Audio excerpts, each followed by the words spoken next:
ఏంటి ఏంటవి? అబ్బా ఇప్పుడు తినిపిస్తావా నాకు? తినిపిస్తావా తల్లి? నా బంగ్ నువ్వు తినిపించచ్చు కదమ్మా.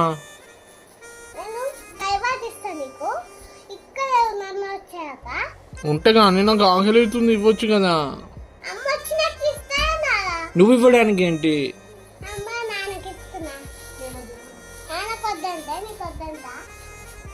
అంటే అమ్మొద్దంటే ఇవ్వవా? కూతురుగా నీ బాధ్యత నాన్నకు ఆకలేసి ఇవ్వడం. పొట్టి ఇవ్వు. ఎందుకు అమ్మొద్దన్నదనా? అంతేలే అంతేలే, నాకు ఆకలి అవుతుందని నాకు ఒక్కటి ఇవ్వలే. నువ్వు ఇద్దరు తోడు దొంగలు నాన్నకు పెట్టకుండా మెక్కుతున్నారు. వా వా వా, ఏ తినాలి నేను? అది బాగుందా? అబ్బో వాటర్ వచ్చింది.